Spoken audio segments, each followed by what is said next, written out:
नमस्कार शेतकरी बंधूंनो, मी तुषार जाधव या व्हिडिओमध्ये आपलं सर्वांचं स्वागत करतो। आता सध्या रब्बी हंगामाला सुरुवात झालेली आहे। रब्बी हंगामातलं एक महत्त्वाचं पीक म्हणून आपण हरभरा पिकाकडे बघत असतो। कमी खर्चात व कमी पाण्यात जास्त उत्पादन देणारं असं हे आपलं हरभरा पीक आहे। परंतु बघितले तर आपल्याला मागील काही वर्षापासून हरभराच्या उत्पादनामध्ये आपल्याला सतत घट बघायला मिळत आहेत व हे पीक आपण मोठ्या प्रमाणामध्ये दुर्लक्षित असं पीक समजू शकतो। कारण की हे पीक आपण लावल्यानंतर कोणते शेतकरी याकडे जास्त प्रमाणात लक्ष देत नाहीत। हेच लक्ष न दिल्यामुळे आपल्या पिकामध्ये आपल्याला उत्पादनात मोठी घट बघायला मिळते। आपण काही यांचा विचार केला, काही बारकावे बघितले, त्यावरती काम केले तरी हरभरा पीक आपल्याला मोठ्या प्रमाणामध्ये उत्पादन देऊ शकते, अगदी दुप्पट उत्पादन देखील देऊ शकते। आजच्या व्हिडिओमध्ये आपण बघणार आहोत की आपल्याला हरभरा पिकाचं विक्रमी उत्पादन कसे घेता येईल।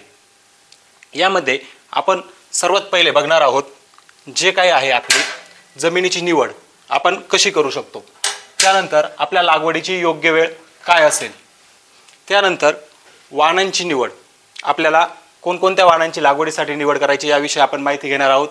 त्यानंतर लागवडी अगोदर आपल्याला बीज प्रक्रिया करणे गरजेचे का आहे याची देखील आपण या व्हिडिओमध्ये माहिती घेणार आहोत। तसेच बरेच शेतकरी जे काही आपले हे आहे खत व्यवस्थापन करत नाही हरभऱ्याला, त्यामुळे आपल्या हरभऱ्यामध्ये मोठ्या प्रमाणामध्ये उत्पादनात घट येत असते, ते पण आपण बघणार आहोत। त्यानंतर तण नियंत्रण, हरभरा लागवडीनंतर आपण केव्हा तणनाशकाचा स्प्रे किंवा खुरपणी करू शकतो याविषयी आपण माहिती बघणार आहोत। तसेच हरभरा पिकाला आपल्याला कोणकोणत्या स्टेजमध्ये कोणकोणत्या फवारण्या घ्यायच्या आहेत याची देखील आपण माहिती या व्हिडिओमध्ये बघणार आहोत। तसेच हरभरा पिकामध्ये महत्त्वाचं असतं ते म्हणजे आपलं शेंडा खुडणे, तर शेंडा आपल्याला कधी खुडायचा आहे आणि त्याचे फायदे काय होतील याविषयी आपण माहिती घेणार आहोत। तसेच हरभरा पिकामधील मुख्य दोन समस्या मर रोग व घाटे अळी नियंत्रण याविषयी आपण माहिती घेणार आहोत। आता सर्वात पहिले येते ते जमिनीची निवड। जमिनीची निवड करताना आपल्याला हरभऱ्यासाठी मध्यम ते काळी कसदार या स्वरूपाची जमीन निवडायची आहे, कारण या जमिनीमध्ये मोठ्या प्रमाणामध्ये ओलावा धरून ठेवण्याची क्षमता असते व हा ओलावा आपल्या हरभरा पिकासाठी अतिशय पोषक असा आहे। त्यानंतर दुसरा महत्त्वाचा मुद्दा म्हणजे ज्या ठिकाणी आपला पाण्याचा निचरा होत आहे अशी जमीन आपल्याला पाण्यासाठी निवडायची आहे, कारण दलदलीच्या जमिनीत तसेच पाणी साचून ठेवणाऱ्या जमिनीमध्ये आपल्याला हरभरामध्ये मोठ्या प्रमाणात मर रोग बघायला मिळत असतो। त्यामुळे ज्या ठिकाणी आपला पाण्याचा निचरा व्यवस्थित होईल अशाच ठिकाणी आपल्याला हरभरा लागवड करणे योग्य आहे। त्यानंतर सर्वसाधारणपणे आपल्या जमिनीचा pH हा 6.5 ते 8.5च्या दरम्यान असावा, अगदी तो आम्लीय पण नको, अगदी आपला अल्कधर्मी पण नको। तसेच क्षारयुक्त जमिनीत आपल्याला आपली लागवड करणे टाळायचे आहे। त्यानंतर जे काय आपला हरभरा पीक आहे, हरभरा पिकाची मुळे ही आपली साधारणतः 30 ते 45 सेंटीमीटर खोल जात असतात। तर अशा वेळी आपल्याला जी काय आपली जमीन आहे जमिनीची खोली 30 ते 45 सेंटीमीटर असणे अनिवार्य आहे। त्या जमिनीत आपण आपल्या हरभरा पिकाची लागवड करू शकतात। त्यानंतर ज्या काही आपल्या हलकी किंवा ज्या उथळ जमिनी आहे या उथळ जमिनीमध्ये आपल्याला हरभरा लागवड करणे टाळायचे आहे, कारण या जमिनीमध्ये आपल्या हरभऱ्याला कमी प्रमाणात अन्नद्रव्य हे मिळत असतात। हे अन्नद्रव्य कमी प्रमाणात मिळाल्यामुळे आपल्या उत्पन्नात देखील मोठ्या प्रमाणामध्ये घट होत असते। त्यानंतर चोपण जमीन असेल, चोपण जमिनीमध्ये तसेच खारवट जमिनी असतील, या जमिनींमध्ये आपल्याला आपल्या हरभरा लागवड करणे टाळायचे आहेत, कारण की चोपण व खारवट जमिनी आहे या जमिनीमध्ये अन्नद्रव्य अपटेक होण्यामध्ये आपल्याला मोठ्या प्रमाणात समस्या येत असतात, आपल्या पिकाची वाढ होत नाही। तसेच ज्या काही वालुकामय जमिनी आहे त्या वालुकामय जमिनींमध्ये आपल्याला आपली लागवड करणे टाळायचे आहे, कारण या जमिनींमध्ये आपण बघितले तर या जमिनीमध्ये पाणी धरून ठेवण्याची क्षमता अतिशय कमी असते व ही पाणी धरून ठेवण्याची क्षमता कमी असल्यामुळे आपल्या पिकाला पाण्याचा स्ट्रेस बसून आपल्या उत्पादनात मोठ्या प्रमाणात घट येऊ शकते। आता हरभऱ्याची लागवड करताना आपण मेन जी काही योग्य वेळ योग्य पद्धत असते याविषयी माहिती घेऊ।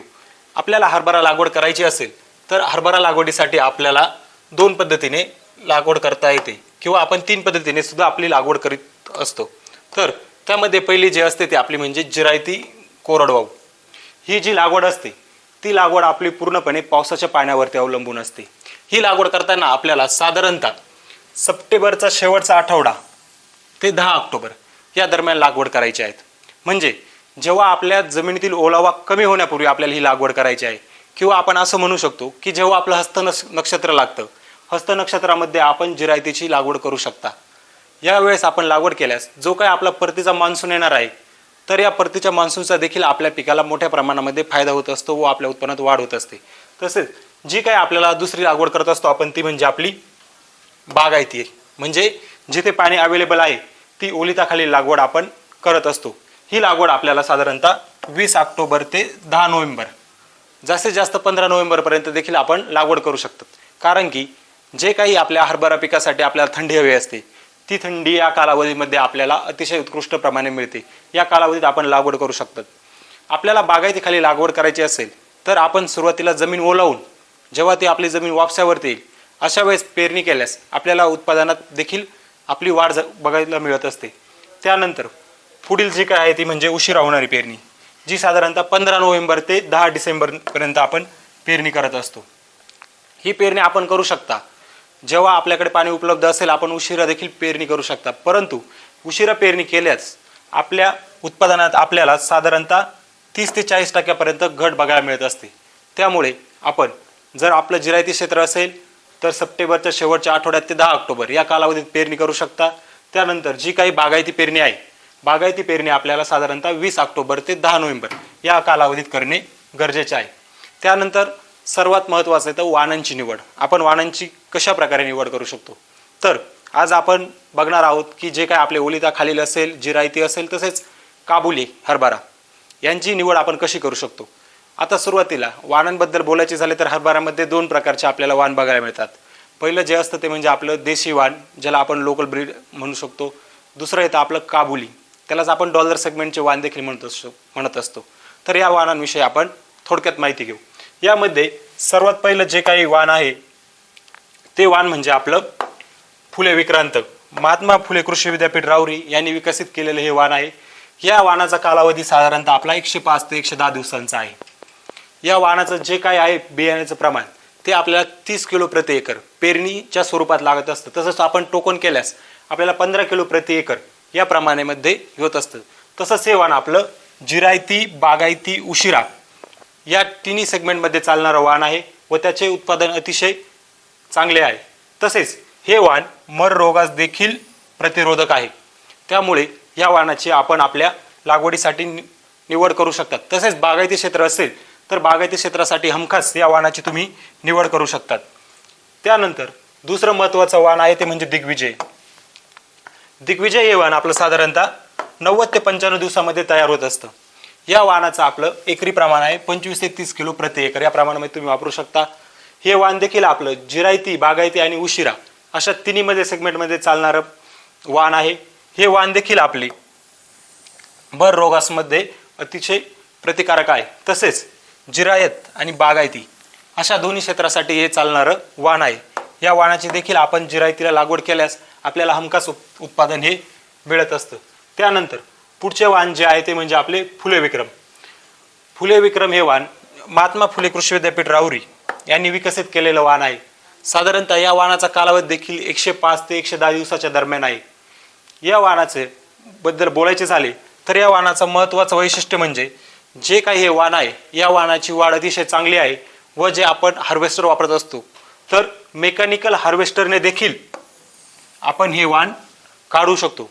त्यासाठी आपल्या भागात मजूर मिळत नसतील तर अशा वेळी आपण हे वाण फुले विक्रम हे वाण आपल्या लागवडीसाठी निवडू शकतात। त्यानंतर पुढचे अतिशय सुंदर असे वाण आहे ते म्हणजे जॅकी 9218 या वाणाची आपण देखील निवड करू शकता। जिरायत आणि बागायत क्षेत्रासाठी महाराष्ट्रामध्ये सर्वाधिक लावलं जाणारं हे वाण आहे। हे वाणाचा आपण साधारणतः प्रमाण 25 किलो प्रति एकर व टोकन पद्धतीने आपण लागवड केल्यास साधारणतः 12 ते 15 किलो प्रति एकर या प्रमाणामध्ये या वाणाचा आपल्याला डोस हा लागत असतो। तसेच पुढील वाण विशाल। विशाल वाणाबद्दल बोलायचे झाले तर विशाल वाण हे साधारणतः 105 ते 110 दिवसामध्ये तयार होणारं वाण आहे। साधारणतः सर्वच वाण बघितलं तर आपल्याला एकरी बियाणं 25 किलो प्रति एकर या प्रमाणामध्ये लागत असतं। हे वाण साधारणतः आपल्या बागायती क्षेत्रासाठी जास्त प्रमाणात रिकमेंड केलेलं वाण आहे। याची आपण बागायती क्षेत्रासाठी निवड करू शकता। ज्या ठिकाणी आपल्याला 2 ते 3 पाण्याच्या पाळ्या देणे आवश्यक आहे तर अशा ठिकाणी आपण या विशाल वाणाची निवड करू शकतात. तसेच हे वाण देखील मर रोगास प्रतिबंधात्मक आहे. ज्या ठिकाणी आपल्याला मर रोगाची समस्या अधिक जाणवते अशा ठिकाणी आपण विशाल वाणाची निवड करू शकता. त्यानंतर पुढील वाण आहे चिराग. अंकुर सीड्सचा चिराग हे वाण आपण लागवडीसाठी देखील निवडू शकता. त्या वाणाचा कालावधी हा 105 ते 110 दिवस या दरम्यान आहे. त्यानंतर या वाणाची आपण फक्त बागायती क्षेत्रासाठी निवड करू शकता. हे वाण फक्त आपण जिथे पाणी आपल्याकडे उपलब्ध आहे अशा ठिकाणी निवडू शकता. याचा दाण्यांचा रंग आपल्याला पांढऱ्या कलरचा असतो.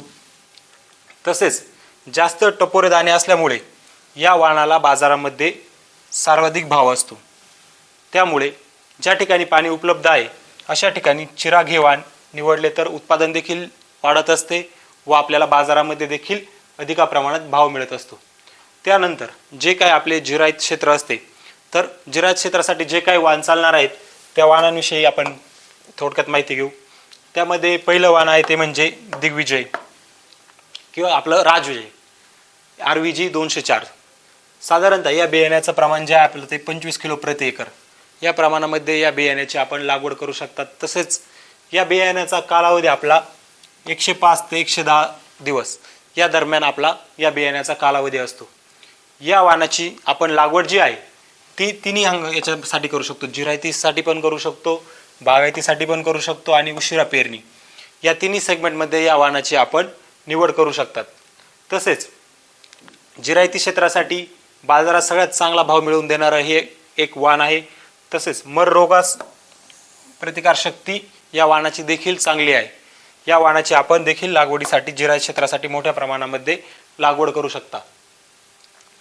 पुढील वाण जे आहे ते पंजाबराव देशमुख कृषी विद्यापीठ यांनी विकसित केलेलं PDKV कांचन हे वाण आहे. साधारणतः हे वाण जिरायती क्षेत्रासाठी जास्त रिकमेंड केलेले आहेत. या वाणाचा कालावधी आपला 105 ते 110 दिवस या दरम्यान आहे.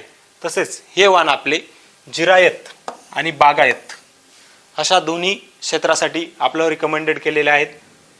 याचे दाणे आपल्याला तांबूस आपले टपोरे या प्रकारे बघायला मिळत असतात.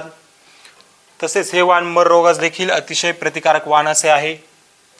विशेषतः हे वाण जे आहे ते आपले विदर्भ विभागासाठी जास्त प्रमाणामध्ये रिकमेंड केलेले वाण आहे. विदर्भामध्ये याचे आपल्याला अधिकाधिक उत्पादन घेण्यास मदत होत असते.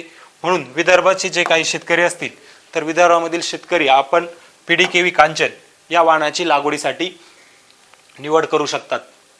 पुढचे जे काही वाण आहे ते म्हणजे फुले विराट. महात्मा फुले कृषी विद्यापीठ राहुरी यांनी विकसित केलेलं हे फुले विराट वाण आपण लागवडीसाठी निवडू शकता. याचं आपण बघितलं तर जिरायत आणि बागायत या दोन्ही क्षेत्रासाठी हे असं रिकमेंड केलेलं वाण आहे. तसेच याची उशिरा पेरणी देखील आपण करू शकता.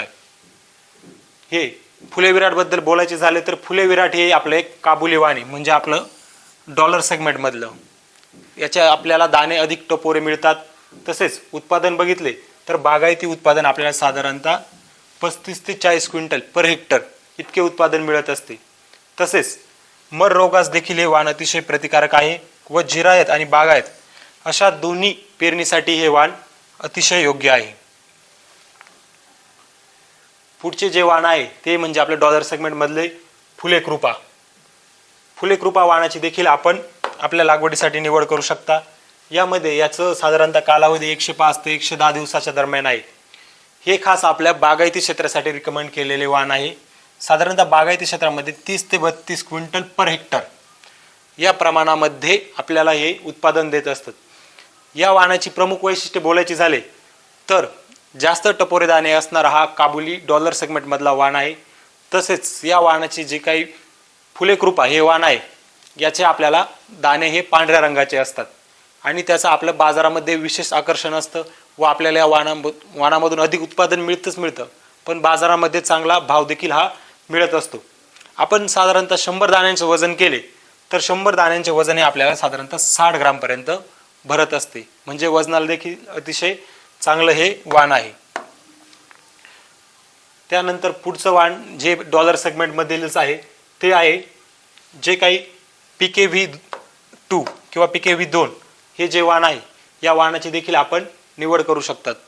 याचा साधारणतः बियाण्याचं प्रमाण जे आहे 25 ते 30 किलो प्रति एकर या प्रमाणामध्ये याचा आपल्याला बियाण्याचं एकरी प्रमाण दिलेलं आहे. याचा कालावधी थोडा जास्त आहे, 110 ते 115 दिवसाच्या आसपास याचा कालावधी आहे. तसेच हे सुद्धा बागायती क्षेत्रासाठी रिकमेंड केलेलं वाण आहे, परंतु याची उत्पादन क्षमता बाकीच्या वाणांपेक्षा कमी आहे. तसेच या दाण्याचं उत्पादन क्षमता कमी असली तरी यांचं वजन आपल्याला हे जास्त मिळत असतं. त्यानंतर पुढचं आपलं डॉलर सेगमेंटमधील काबुली सेगमेंटमधील जे वाण आहे ते म्हणजे अमर डॉलर. अमर डॉलर या वाणाची आपल्याला आता काबुली सेगमेंटमध्ये सगळ्यात जास्त लागवड होताना दिसत आहे.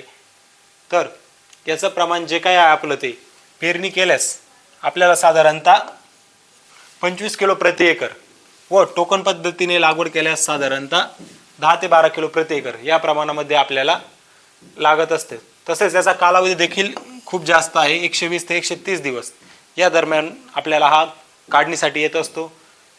त्यानंतर याचे उत्पादन साधारणतः 10 ते 15 क्विंटल प्रति एकर बागायती क्षेत्रासाठी त्यांनी प्रायोगिक तत्वावरती घेतलेले आहे. तसेच सगळ्यात जास्त टपोरे दाणे असलेला हा काबुली सेगमेंटमधला महत्त्वाचा एक वाण आहे. तसेच मर रोगास देखील हा अतिशय प्रतिकारक असा वाण आहे. थोडक्यात बोलायचे झाले तर जे काय आपण बघितले त्यामध्ये त्याचा थोडक्यात सारांश बघितला तर जे काही देशी हरभरा आहे किंवा आपण निम बागायती म्हणू शकतो, त्यांना 1 पाणी देऊ शकतो, 2 पाणी देऊ शकतो, अशा ठिकाणी आपण जॅकी हे चांगलं वाण आहे, दिग्विजय, फुले विक्रम, विशाल, PDKV कनक, दत्तरी किंवा चिराग हे वाण देशी हरभरा किंवा निम बागायती या कॅटेगरीमध्ये येत असतात. तसेच देशी हरभऱ्याबद्दल बोलायचं झाले तर जिरायतीसाठी आपण विजय झालं, PDKV कांचन झालं, राजविजय झालं, फुले विश्वराज हे जे काही 4 वाण आहे या 4 वाणांची आपण आपल्या जे काही जिरायत क्षेत्र आहे त्यासाठी आपण निवड करू शकतात. तसेच जे काही आपलं काबुली सेगमेंटमध्ये डॉलर सेगमेंटमध्ये जो हरभरा असतो त्यामध्ये अमर डॉलर, PKV4, PKV2, विराट, फुले कृपा या 5 वाणांची आपण डॉलर सेगमेंटमध्ये बागायती क्षेत्रासाठी खास याची आपण निवड करू शकता. आता आपण हरभरा लागवड विविध पद्धतीने करत असतो. या पद्धतींविषयी माहिती घेणार आहे, कारण की आपण बघितलं तर उत्तर महाराष्ट्रामध्ये वेगळ्या पद्धतीने लागवड केली जाते, विदर्भात आपली हरभऱ्याची लागवड बघितली तर वेगळ्या पद्धतीने होते, तसंच मराठवाड्यात देखील आपली वेगळ्या पद्धतीने लागवड केलेली जात असते. तर ज्या काही पद्धती आहे लागवडीच्या त्याविषयी आपण थोडक्यात माहिती घेऊ. तर पहिली पद्धत जी काय आहे ती आपली म्हणजे साधारणतः पेरणी पद्धत. आपण आता सध्या बघितले तर सर्वांकडे ट्रॅक्टर चलित पेरणी यंत्र आलेलं आहे, परंतु मराठवाडा विदर्भ काहीचा भाग आहे तिथे अजून देखील बैलांनी पेरणी केली जात आहे. अशा ठिकाणी आपल्याला पेरणी करायची असेल तर आपल्याला जो काय आपला डिस्टन्स आहे साधारणतः पेरणी करताना 30 बाय 10 सेंटीमीटर हा जिरायत क्षेत्रासाठी आपण किंवा देशी वाणांसाठी म्हणू शकतो. देशी वाणांसाठी हा सेगमेंट आपण करू शकता, पेरणीसाठी वापरू शकता, हे अंतर ठेवू शकता. नंतर काबुली वाण किंवा बागायती क्षेत्रासाठी 45 बाय 15 सेंटीमीटर या अंतर ठेवून आपण आपली पेरणी करू शकतात. आपण पेरणी केल्यास आपल्याला एकसारखी जी काही उगवण आहे उगवण होण्यास मदत होते. तसेच पेरणी करताना आपल्याला एक काळजी घ्यायची, जे काय आपलं सीड्स आहे बियाणं आहे हे बियाण्याची खोली आपल्याला 10 सेंटीमीटरपेक्षा जास्त खोल जायला नको, जेणेकरून आपल्या बियाण्याच्या उगवणीमध्ये आपल्याला मोठ्या प्रमाणामध्ये अडचणी येणार नाही. जी काही दुसरी पद्धत असते ती म्हणजे आपली टोकून लागण पद्धत, ज्याला आपण डिबलिंग सुद्धा म्हणत असतो. तर टोकून लागवड आपण केल्यास आपल्याला जे काय आपले सरी आहे तर जी काय आपल्या सरी पद्धत लावत असाल किंवा हे करत असाल बेड करत असाल यावरती आपल्याला साधारणतः जे काही अंतर आहे ते अंतर आपल्याला साधारणतः प्रत्येक सीडमध्ये 10 सेंटीमीटर एवढं अंतर ठेवून लागवड करणं गरजेचं आहे. या 10 सेंटीमीटर अंतर दोन्ही बाजूला आपण ठेवून लागवड करू शकतात. टोकन पद्धतीने आपण लागवड केल्यास आपल्या बियाण्याची बचत होण्यास आपल्याला मोठ्या प्रमाणामध्ये मदत होत असते. त्यानंतर तिसरी जी पद्धत आहे ती म्हणजे सरीवरंबा पद्धत. सरीवरंबा पद्धत ही आपण हरभरा लागवडीसाठी बागायती क्षेत्रासाठी अतिशय योग्य म्हणू शकतो, कारण की जी काय आपली सरी आहे, जी काय आपण सरी पाडणार आहोत त्या सरीच्या मधून आपण आपल्या हरभरा पिकाला मोठ्या प्रमाणामध्ये पाणी देत असतो. हे पाणी दिल्यानंतर जे काही आपलं हे आहे या पाण्याचा निचरा व्हायला देखील आपल्याला मदत होत असते. तर सरीवरंबा पद्धतीमध्ये आपण साधारणतः 2 ते 3 फुटाची सरी घेऊन जो काय आपला सरी आहे, सरीच्या दोन्ही बाजूस साधारणतः 10 ते 15 सेंटीमीटरचं अंतर ठेवून आपण हरभऱ्याची अशा पद्धतीने लागवड करू शकतात. दोन्ही बाजूने लागवड करू शकता.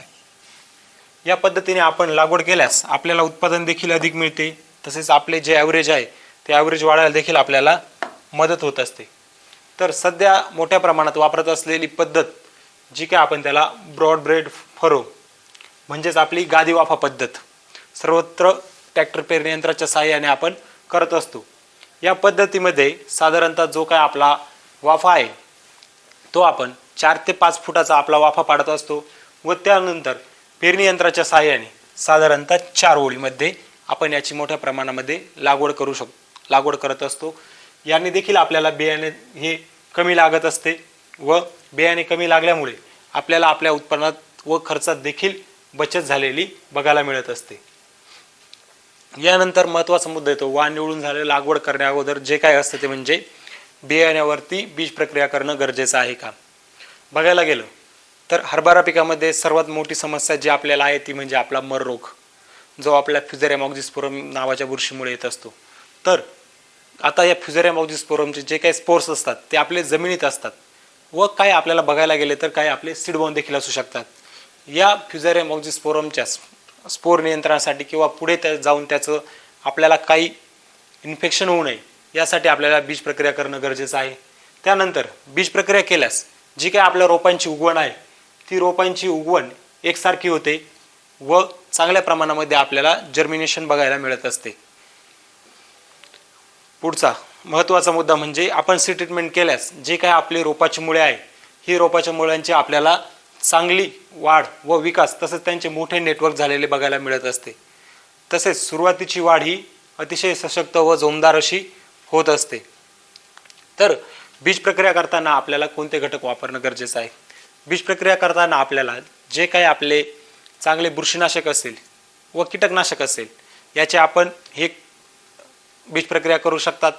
तसेच आता बघितले तर सर्व बीज प्रक्रिया करून देखील आपल्याला हरभरामध्ये मर ही नियंत्रित झालेली बघायला मिळत नाही. तर हरभरामध्ये आपल्याला ही मर नियंत्रित करायची असेल तर आपल्याला अशा ठिकाणी जैविक बुरशीनाशक वापरणं गरजेचे आहे. जैविक बुरशीनाशकांच्या वापराने आपल्याला आपली लवकरात लवकर मर नियंत्रित होत असते. तर बियाण्याची एकसारखी उगवण होण्यासाठी तसेच जे काही रासायनिक खतं आहे तर रासायनिक खतांचा अपटेक वाढवण्यासाठी आपल्याला त्यावरती जैविक खतांची बीज प्रक्रिया करणे देखील गरजेचे आहे. यासाठी आपण डॉक्टर बॅक्टोस कॉम्बो 4K याचा वापर करू शकतात. यामध्ये आपल्याला नायट्रोजन फिक्सेशन बॅक्टेरिया तसेच त्यासोबत PSB व पोटॅश मोबिलायझिंग बॅक्टेरिया KMB यांचा कन्सोर्शिया मिळतो. हा जो कन्सोर्शिया आहे तो आपली उगवण वाढवतोच, त्यासोबत जे जमिनीमध्ये आपण खतं दिलेले आहेत त्या खतांचा अपटेक वाढवण्यासाठी देखील आपल्याला मदत करू शकतो. हा जो आपल्यामध्ये जमिनीमध्ये नायट्रोजन असेल, फॉस्फरस असेल, पोटॅश असेल अशा तिन्ही अन्नद्रव्यांचा अपटेक वाढायला मदत करत असतो. तसेच त्यानंतर doctor Bactos Dermus 4K doctor Bactos Dermus 4K हा ट्रायकोडर्मावर आधारित जैविक बुरशीनाशक आहे. याचा वापर आपण आपल्या जो काही मर रोग असतो त्या मर रोगाच्या नियंत्रणासाठी आपल्याला अतिशय चांगला वापर होणार आहे. साधारणतः हे दोन्ही आपल्याला प्रति किलो बियाण्यासाठी 10 ग्राम प्रति किलो या प्रमाणामध्ये बीज प्रक्रियेसाठी वापरायचे आहे, जेणेकरून आपल्याला आपली उगवण चांगली होईल व आपल्याला आपली मर थांबवण्यापासून मदत होईल. त्यानंतर आपला एक महत्त्वाचा मुद्दा आहे तो म्हणजे आपण हरभरा पिकाला खत टाकावे की नाही. तर याचे उत्तर आहे आपल्याला उत्पादन वाढवायचे असेल तर उत्पादन वाढीसाठी आपल्याला खत देणं गरजेचं आहे. खत दिले नाही तर आपल्याला उत्पन्नात मोठ्या प्रमाणामध्ये घट बघायला मिळत असते. परंतु हे काही करण्या अगोदर आपल्याला आपल्या मातीचे गुणधर्म माहिती असणे गरजेचे असेल. त्यामध्ये आपले भौतिक असतील, रासायनिक असतील, जैविक गुणधर्म असतील, हे सर्व प्रकारचे आपल्या जमिनीचे गुणधर्म आपल्याला माहिती असणं गरजेचं आहे, जेणेकरून जे काय आपण खते देणार आहोत त्या खतांचा आपल्या जमिनीमध्ये पुरेपूर वापर करण्यास आपल्याला मदत होणार आहे व हा वापर आपल्याला पुढे आपल्या खर्चात देखील मोठी बचत करू शकतात. यासाठी आपण जे काय आपलं लागवड आहे लागवड करण्यापूर्वी आपण माती परीक्षण करणं गरजेचं आहे. यासाठी आपण एका चांगल्या लॅबकडून म्हणजे ज्या NABL ॲग्रिकेट लॅब आहेत यांकडून आपण माती परीक्षण करणं गरजेचं आहे. माती परीक्षण करण्यासाठी आपण Anand Biochem research development and centre private limited या लॅबशी संपर्क करू शकतात व आपला माती सॅम्पल पाठवू शकतात. त्यानंतर महत्त्वाचा जो असतो तो म्हणजे आपल्या हरभरा पिकासाठी बेसल डोस काय द्यावा. तर जे काय आपले महाराष्ट्रामध्ये विद्यापीठ आहेत तर यांनी आपल्याला रिकमेंड केलेला जो डोस आहे तर तो डोस आपल्याला साधारणतः बघायला गेले तर जो काय आपला 1846 आहे म्हणजेच आपण त्याला DAP बोलत असतो. हा DAP साधारणतः 1 एकर क्षेत्रासाठी आपल्याला 50 किलो. त्यानंतर MOP म्हणजे म्युरेट ऑफ पोटॅश जो आहे तो एकरी 20 किलो. व जे काय आपलं मर होणार आहे या मर रोगाच्या नियंत्रणासाठी आपल्याला एक बुरशीनाशक वापरणं गरजेचं आहे. त्यासाठी आपण या सोबत जे काय दाणेदार स्वरूपातील ट्रायकोडर्मा व्हिरिडीचे ग्रॅन्युअल्स आहे doctor Bactos dermis gold granules एकरी 4 किलो या प्रमाणामध्ये वापरू शकतात. तसेच आपलं हरभरा हे पीक जिरायते आहे याला मोठ्या प्रमाणामध्ये आपण पाणी देत नसतो. अशा ठिकाणी पाणी आणि अन्नद्रव्याचा अपटेक वाढवणं आपल्याला खूप गरजेचं आहे. तर जो काही आपला पाण्याचा अपटेक व अन्नद्रव्यांचा अपटेक वाढवण्यासाठी आपण याला डॉक्टर बॅक्टोस पंचम गोल्ड हे मायकोरायझायुक्त जे ग्रॅन्युअल्स आहे ते 10 किलो प्रति एकर या प्रमाणामध्ये देऊ शकतो. जेणेकरून आपल्या हरभरा पिकाची एकसारखी वाढ होईल. तसेच नंतर पुढे आपल्याला उत्पादन देखील वाढायला मोठ्या प्रमाणामध्ये मदत होणार आहे. त्यानंतर जे काही महत्त्वाचं काम आहे ते महत्त्वाचं काम म्हणजे आपल्याला लागवडीनंतर करायचं आहे ते म्हणजे आपलं तण व्यवस्थापन. जर आपल्याला तणनाशकाची फवारणी करायची असेल तर तणनाशकाची फवारणी करण्यासाठी आपल्याला साधारणतः प्री इमर्जन्समध्ये काम करणं आवश्यक आहे. म्हणजेच उगवणीपूर्वी जे काही आपण तणाचा बंदोबस्त करू शकतो ते करणं गरजेचं आहे. त्यासाठी आपण उगवणी अगोदर जे काय आहे आपलं जे पेंडामिथिलिन येतं मार्केटमध्ये पेंडामिथिलिन नावाचं तणनाशक मिळत असतं तसं आपल्याला BSFचं स्टॉम्प नावाने मिळतं. तर याचं 20 लिटर पाण्यासाठी साधारणतः 50 मिली या प्रमाणामध्ये घेऊन आपण त्याची फवारणी करू शकतात. जेणेकरून आपल्याला आपल्या तणावरती योग्यरित्या बंदोबस्त मिळू शकतो. त्यानंतर आपल्याला पुढची फवारणी घ्यायची आहे ती म्हणजे जी आपली मर रोग आहे मर रोगाच्या नियंत्रणासाठी आपल्याला पुढची फवारणी घेणं गरजेचं आहे. या फवारणीचा आपला महत्त्वाचा उद्देश आहे जे काय आपले सुरुवातीला मर होणार आहे पहिल्या सुरुवाती उगवणीनंतर साधारणतः 3 ते 4 पानावस्थेमध्ये तर तिथे मर थांबवणे हा आपला प्रायमरी उद्देश आहे. तर त्यामध्ये आपण डॉक्टर बॅक्टोस डर्मस फोरके म्हणजेच ट्रायकोडर्मा व्हिरिडी व त्यासोबत सुडोमोनास फ्लोरेसन्सवर आधारित डॉक्टर बॅक्टोस फ्लोरो फोरके या उत्पादनांचा वापर करू शकतात. या उत्पादनांची फवारणी करताना आपल्याला आपल्या जमिनीवर आणि पिकावर गच्च फवारणी करायची आहे. म्हणजे चांगल्या प्रकारे आपली जमीन ओली करायची आहे व जमीन ओली करून जे काही आपलं पाणी असेल पाणी देऊन त्याचे स्पोर वाढण्यासाठी आपल्याला मोठ्या प्रमाणात काम करायचं आहे.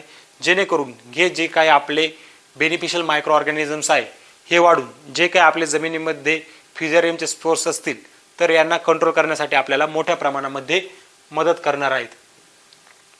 त्यानंतर महत्त्वाचं असतं ते म्हणजे आपण जी काय आपली शाकीय वाढीची अवस्था असते साधारणतः त्या वाढीमध्ये आपण आपल्या झाडाचा शेंडा खुडला पाहिजे. तर हा शेंडा का खुडावा याचे आपण काही कारणे बघूया. तर हरभरा पिकाचा जो शेंडा आहे तो शेंडा खुडल्यामुळे आपल्याला जो काय आपल्या झाडाचा फुटवा आहे तसेच नवीन फांद्या आहे यांची मोठ्या प्रमाणामध्ये वाढ बघायला मिळत असते. शेंडा खुडल्यानंतर जी काही आपली लॅटरल ब्रांचिंग असते किंवा न्यू शूट्स आपले थांबून मोठ्या प्रमाणामध्ये आपल्याला लॅटरल ब्रांचिंग मोठ्या प्रमाणामध्ये बघायला मिळत असते. तसेच जेवढ्या जास्त आपल्याकडे फांद्या असतील तेवढी आपली फुलांची संख्या वाढते व आपले उत्पादन हे साधारणतः 15 ते 20% वाढत असते. त्यामुळे साधारणतः आपल्याला 30 दिवसानंतर आपल्याला आपल्या पिकामध्ये शेंडा खुडणे गरजेचे आहे. आता शेंडा कोणत्या अवस्थेत खुडावा याबद्दल बोलायचे झाले तर साधारणतः लागवडीनंतर आपल्याला 30 ते 35 दिवसाच्या दरम्यान आपला शेंडा खुडायचा आहे. आता 30 ते 35 दिवसात आपल्याला शक्य नसल्यास तर आपण साधारणतः जेव्हा आपल्या शेतातून चालणारे तर शेतातून चालल्यानंतर आपण जे काय आपण बिना चपलेत चाललो तर आपल्याला आपल्या पायाला आग झाल्यासारखं जाणवल्यास म्हणजे किंवा आपण हात फिरवला आपल्याला आपल्या हाताला अशी ताम जाणवली तर या अवस्थेमध्ये आपण आपल्या पिकाचा शेंडा खुडावा, जेणेकरून या अवस्थेमध्ये आपल्या पिकाला आपल्याला मोठ्या प्रमाणामध्ये फुटवे निघण्यास मदत होणार आहे. यामध्ये आपल्याला एक महत्त्वाची काळजी घ्यायची आहे की आपल्याला जी काही आपल्या शेंडा खुडायचा आहे तो शेंडा आपल्याला आपलं जी काही फुले लागण्याच्या अगोदरची अवस्था आहे तेव्हा आपल्याला शेंडा खुडायचा आहे. जेव्हा आपल्याला फुले दिसायला लागतील आपल्या बागेमध्ये, आपल्या शेतामध्ये, तर अशा वेळेस आपल्याला आपला शेंडा खुडू नये, कारण की याचा आपल्या उत्पादनावरती उलट परिणाम होत असतो. कारण आपल्याला मोठ्या प्रमाणामध्ये आपली फुलगळ देखील बघायला मिळू शकते. तसेच आता बघितलं तर लेबरचे मोठ्या प्रमाणामध्ये आपले शॉर्टेज आले, आपल्याला काम शेतात मजूर वगैरे मिळत नाही. अशा ठिकाणी आपल्याला शक्य नसल्यास आपली वाढ रोखण्यासाठी, तसेच जी काय आपली अळी आहे, घाटे अळी येत असते, तर घाटे अळीच्या नियंत्रणासाठी आपल्याला फवारणी घेणं गरजेचं असतं. तर ज्या ठिकाणी आपल्याला शेंडा खुडणं इम्पॉसिबल असेल अशा ठिकाणी आपण टफ फाईट 90 50 ग्राम प्रति 20 लिटरच्या पंपासाठी व त्यासोबत जी काय आपली घाटे अळी आहे, घाटे अळी नियंत्रित करण्यासाठी ॲम्प्लिगो, यामध्ये लॅम्बडा सायलोथ्रिन प्लस क्लोरॅन्ट्रिप्रोल हा घटक आहे, हे साधारणतः 20 लिटर पाण्यासाठी 10 मिली. व जे काय आपल्याला आपली फ्लॉवरिंग प्रमोट करायची आहे, फुलांची मोठ्यात मोठ्या प्रमाणामध्ये संख्या वाढवायची आहे व फांद्यांची संख्या वाढवायची आहे व फुटव्यांची संख्या वाढवायची आहे, यासाठी क्रॉपटॉनिक 21 5 मिली प्रति 20 लिटरच्या पंपासाठी घेऊन फवारणी केल्यास आपल्याला जे काय आपली वाढ आहे, वाढ थांबून मोठ्या प्रमाणामध्ये फुटवे लागून फुलांची संख्या वाढण्यासाठी आपल्याला मदत होणार आहे. पुढची एक महत्त्वाची फवारणी जी करायची आहे ती आपल्याला करायची आहे आपली साधारणतः घाटे लागण्याच्या अवस्थेत. या फवारणीचा आपला मुख्य उद्देश आहे जे काय आपले घाटे आहे, घाट्यांचा आकार वाढण्यासाठी, तसेच दाणे भरण्यासाठी व त्यानंतर जे काही आपले बुरशीजन्य रोग असतील, रोगांचे नियंत्रण करण्यासाठी आपल्याला याचा मोठ्या प्रमाणामध्ये फायदा होणार आहे. यामध्ये आपल्याला रोगांच्या नियंत्रणासाठी स्कोर 10 मिली प्रति 20 लिटर पाण्यासाठी, त्यासोबत डेलिगेट 10 मिली प्रति 20 लिटर पाण्यासाठी व दाण्यांचा आकार वगैरे वाढवण्यासाठी आपल्याला स्केलअप 20 मिली प्रति 20 लिटर पाण्यासाठी व जी काय दाण्यांची साईज वगैरे आहे ती साईज वगैरे वाढवण्यासाठी आपल्याला डॉक्टर ग्रो 40 मिली प्रति 20 लिटर पाण्यासाठी वापरायचे आहे. ही फवारणी घेतल्यास आपल्याला जी काही घाटे अळी आहे, तसेच आपले जे काही घाटे आहे, घाट्यांमधील दाण्यांचा आकार वाढण्यासाठी आपल्याला मोठ्या प्रमाणामध्ये मदत होणार आहे. पुढचा महत्त्वाचा मुद्दा म्हणजे आपलं जी काही समस्या आपल्या सर्वांना येत असते ती म्हणजे मर रोग. मर रोगाविषयी आपण आता थोडक्यात माहिती घेणार आहोत. यामध्ये साधारणतः आपल्या पिकाची लागवड झाल्यानंतर 30 ते 40 दिवसानंतर आपल्याला, आपण बोललो 3 ते 4 आठवड्यानंतर किंवा 30 ते 40 दिवसानंतर जेव्हा घाटे लागायला सुरुवात होते, आपल्याला आपल्या पिकाची जी काही पाने आहे ती पाने आपल्याला अचानक पिवळी पडत असल्याचे जाणवत असते. ही पाने पिवळी पडायला लागली तर आपण समजू शकतो की आपला जो काही शेत आहे, शेतामध्ये फ्युजेरियमचा अटॅक वाढायला लागलेला आहे. तसेच जी काही आपलं झाड आहे तर झाडाची आपले शेंडे आहेत ते आपले खालच्या बाजूने झुकतात व ते आपल्याला, आपलं जे झाड आहे ते आपल्याला दुपारी बघितलं तर आपल्याला कोमजल्यासारखं मोठ्या प्रमाणामध्ये दिसत असतं. तसेच याचा अजून एक म्हणजे आपल्याला स्पॉट विल्टिंग दिसते, म्हणजे एका ठिकाणी आपल्याला विल्टिंग दिसेल, दुसऱ्या ठिकाणी नाही दिसणार, अशी आपल्याला मोठ्या प्रमाणामध्ये स्पॉटेड विल्टिंग ही बघायला मिळत असते. तसेच जी काही आपली पाने आहेत ती पाने आपल्या झाडाला वाळून जातात व जी ती पाने आपल्या झाडाला अशा प्रकारे लटकून राहिल्याचं आपल्याला दिसत असतं. ही पाने अशी झाडाला या प्रकारे मोठ्या प्रमाणात लटकून राहत असतात, त्या पानांचा ड्रॉप होत नाही व झाड आपल्याला त्यानंतर डायरेक्टली सुकलेलं दिसतं व आपण झाड उपटले तर झाड उपटल्यानंतर आपल्याला आपल्या झाडाला मुळा दिसत नाही व झाड आपलं सहजासहजी उपटून येत असतं. त्यानंतर त्याला ओळखायची खात्रीशीर पद्धत, समजा आपल्या बागेत फ्युजेरियमच आलेला आहे, ते आपण कसे ओळखू शकतो? तर जे काय आपलं खोड आहे तर हे खोड आपण कापल्यानंतर आपल्याला त्यामध्ये जो काही आपला व्हॅस्क्युलर बंडल टिश्यू असतात, झालेले अन्ननलिका असतात किंवा आपले जे काही हे आहे, तर यामध्ये आपल्याला जे झायलेम आपण हे करू, ब्रेक करू, तर त्या झायलेममध्ये आपल्याला आपला काळ्या किंवा गडद तपकिरी रंगाच्या रेषा बघायला मिळत असतात. त्यामध्ये आपल्याला पूर्णपणे अशी विल्टिंग झालेली बघायला मिळत असते. या रोगाचा महत्त्वाचा प्रादुर्भाव हा आपला जो काही व्हॅस्क्युलर टिश्यू असतात त्यामध्ये अन्ननलिका असेल, तुमची पाणी वाहून नेण्याची नलिका असेल, त्यालाच आपण झायलेम फ्लोएम पण म्हणत असतो, या पूर्णपणे ब्लॉक करून टाकतो. या ब्लॉक झाल्यामुळे जो काही अन्न पुरवठा आहे तो आपल्या पानांपर्यंत होत नाही किंवा आपल्या फळांपर्यंत होत नाही व झाड आपल्याला हे वाळल्यासारखं दिसत असतं. तर याच्या नियंत्रणासाठी जर आपल्याकडे ड्रीप असेल तर ड्रीपमधून आपण डॉक्टर बॅक्टोडर्मस 4K 500 ग्राम प्रति एकर व त्यासोबत डॉक्टर बॅक्टोस फ्लुरो 4K 500 ग्राम प्रति एकर या प्रमाणामध्ये देऊ शकतात, जेणेकरून आपल्याला मर रोगावरती नियंत्रण मिळण्यास मदत होईल. तसेच ज्या ठिकाणी आपल्याकडे ड्रीपची सुविधा उपलब्ध नाही आहे अशा ठिकाणी आपण आपल्या लागवडीनंतर साधारणतः 30 ते 40 दिवसांनी जे काय आपले दाणेदार स्वरूपातील ट्रायकोडर्मावर आधारित ग्रॅन्युअल्स आहेत, डॉक्टर बॅक्टोडर्मस गोल्ड ग्रॅन्युअल्स, याचा वापर आपण आपल्या प्रति एकर 4 किलो या प्रमाणामध्ये करू शकतात. तसेच दुसरे आहे ते म्हणजे आपले डॉक्टर बॅक्टोज फ्लुरोग्लोर ग्रॅन्युअल्स, याचा वापर आपण 4 किलो प्रति एकर या प्रमाणामध्ये करू शकतात. पुढचं महत्त्वाची जी काय आपली समस्या असते हरभरा या पिकामधील ती म्हणजे आपली घाटे अळी.